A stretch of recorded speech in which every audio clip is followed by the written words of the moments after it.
कभी आपने नोटिस किया है कुछ लोगों के अंदर बहुत अजीब सी ड्राइव होती है। उन्हें नॉर्मल लाइफ नहीं चाहिए होती। उन्हें कुछ बनना होता है, कुछ प्रूव करना होता है, कुछ अचीव करना होता है। लाइफ में चाहे जितनी भी प्रॉब्लम्स आ जाएं, उनके अंदर हमेशा एक ही आवाज होती है, मुझे रुकना नहीं है। ऐसे लोगों के पर्सनालिटी पैटर्न को समझने के लिए वैदिक एस्ट्रोलॉजी में एक बहुत ही इंटरेस्टिंग नक्षत्र है धनिष्ठा नक्षत्र। 27 नक्षत्रों में से धनिष्ठा 23rd नक्षत्र है और इसका स्पैन है 23 डिग्री 20 मिनट कैप्रिकॉर्न से लेके 6 डिग्री 40 मिनट एक्वेरियस तक। यानी इस नक्षत्र का एक पार्ट मकर राशि में आता है और दूसरा पार्ट कुंभ राशि में। और अगर आप एस्ट्रोलॉजी को थोड़ी बहुत भी समझते होंगे तो आप जानते होंगे कि कैप्रिकॉर्न रिप्रेजेंट करता है स्ट्रक्चर, एम्बिशन और डिसिप्लिन को, वहीं एक्वेरियस रिप्रेजेंट करता है आइडियाज, कनेक्शन, नेटवर्किंग और लार्जर विजन को। और धनिष्ठा इन दोनों की एनर्जीज को कनेक्ट करता है। इसीलिए धनिष्ठा के लोगों में आपको एक इंटरेस्टिंग कॉम्बिनेशन देखने को मिलेगा। ये लोग सोचते हैं मैं बड़ा बनना चाहता हूँ पर मैं अपने तरीके से बनना चाहता हूँ। धनिष्ठा के नाम का संबंध वेल्थ, अबंडेंस, प्रॉस्पेरिटी और एमिनेंस से माना जाता है। लेकिन यहाँ एक इम्पोर्टेंट पॉइंट है, धनिष्ठा का मतलब सिर्फ पैसा नहीं है। इसका मतलब है रिसोर्सेज होना, वैल्यू क्रिएट करना और उसको अकम्प्लिश करना। इसीलिए धनिष्ठा के लोगों में एक बहुत ही स्ट्रॉन्ग डिजायर होती है। उन्हें सिर्फ सरवाइव नहीं करना होता, उन्हें अपनी लाइफ में कुछ एस्टैब्लिश करना होता है। अब ये कुछ पैसा भी हो सकता है, करियर हो सकता है, स्टेटस हो सकता है, नाम हो सकता है, या फिर कोई ऐसी अचीवमेंट हो सकती है जो ये सोचें कि ये मैंने अपनी मेहनत से कमाई है।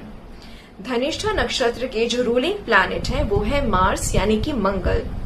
मंगल रिप्रेजेंट करते हैं एक्शन, करेज, डिटर्मिनेशन, अग्रेशन और साथ ही फाइटिंग स्पिरिट को। इसीलिए धनिष्ठा के जो लोग हैं वो सिर्फ ड्रीमर्स नहीं होते, वो बहुत बड़े अचीवर्स होते हैं। उन्हें लाइफ में अगर कुछ चीज चाहिए तो उसको अचीव करने के लिए वो बहुत ज्यादा मेहनत करते हैं। और क्योंकि मार्स एक कम्पिटिटिव स्ट्रीक भी देता है तो जरूरी नहीं है कि इनका कंपटीशन हमेशा बाहरी की दुनिया से हो। कई बार ये अपने प्रीवियस वर्जन से कम्पीट कर रहे होते हैं। मैं और बेहतर बन सकता हूँ, मैं इससे अच्छा अचीव कर सकता हूँ, मैं यहाँ से ऊपर जा सकता हूँ। इनके अंदर एक कांस्टेंट अर्ज होती है इम्प्रूव करने की। लेकिन मंगल का शैडो भी है। जब ये एनर्जी इम्बैलेंस होती है तो यहाँ पे उनको अग्रेशन दे सकता है, स्टबर्नेस दे सकता है, साथ ही इम्पेशेंट भी बना सकता है। इसलिए ये बहुत जरूरी है कि अपने इस एनर्जी को वो बैलेंस करके चलें।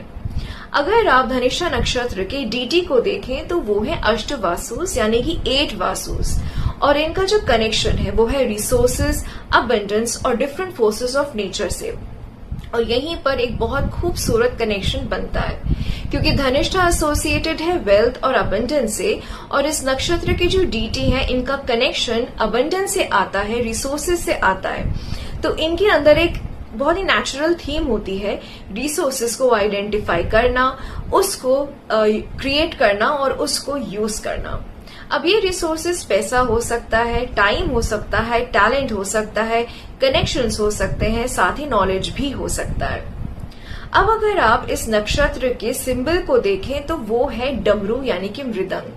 अगर आपको धनिष्ठा को और अच्छे से समझना है तो आपको इसके सिंबल को भी समझना पड़ेगा। अब डमरू एक्चुअली क्या करता है?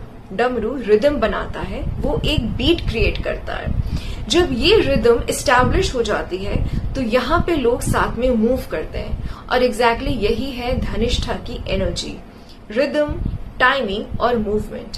इनको पता होता है कि कब एक्शन लेना है, कब मूव करना है और अपनी पेस को कब चेंज करना है। और इसी म्यूजिकल सिंबोलिज्म की कनेक्शन की वजह से इनका जो एसोसिएशन है वो म्यूजिक, डांस, रिदम और बहुत हद तक क्रिएटिविटी से भी जोड़ा जाता है। लेकिन यहाँ पर अगर आप डमरू को देखें तो इसका एक अलग सिंबोलिज्म भी है। डमरू की जो आवाज है वो हमें बाहर से सुनाई देती है पर वो एक्चुअली अंदर से खोखला होता है। यही चीज धनिष्ठा के लोगों में भी आपको देखने को मिल सकता है। हो सकता है वो बाहरी दुनिया के लिए सक्सेसफुल हो, बहुत ज्यादा अचीवर हो, पर अंदर से वो बहुत एम्प्टी फील करते हैं और उनको अपने इसी इनर फुलफिलमेंट को एक्सप्रेस करना जरूरी है और उसको बैलेंस भी करना बहुत जरूरी है। ये जो नक्षत्र है ये एक्चुअली एक चर नक्षत्र है। चर यानी कि मूवेबल, यानी कि मूवमेंट, यानी इस नक्षत्र में कांस्टेंट प्रोग्रेस चाहिए, कांस्टेंट ग्रोथ चाहिए। जब ये लोग एक ही जगह स्टैग्नेंट पोजीशन पे काम करते हैं तो इनके अंदर एक अजीब सी रेस्टलेसनेस आपको देखने को मिलेगी। इसीलिए इनको कांस्टेंट प्रोग्रेस चाहिए होती है और कांस्टेंट ग्रोथ के लिए भी ये लोग क्रेव करते हैं। अगर आपके चार्ट में धनिष्ठा का बहुत स्ट्रॉन्ग प्लेसमेंट है तो आप ये मत सोचिएगा कि ये नक्षत्र क्योंकि वेल्थ से एसोसिएटेड है तो मेरी किस्मत में पैसा लिखा है। वैदिक एस्ट्रोलॉजी इतनी सिंपल नहीं है। एक नक्षत्र आपको एक पर्टिकुलर एनर्जी देता है, एक पर्सनालिटी पैटर्न समझाता है, और धनिष्ठा यहाँ पे आपको एक बहुत पावरफुल चीज सिखाने आया है, the ability to create, move, compete, rise and shine. If you enjoyed this deep dive into Dhanishta Nakshatra, make sure you subscribe my channel because I'm going to bring more such nakshatras in exactly this way.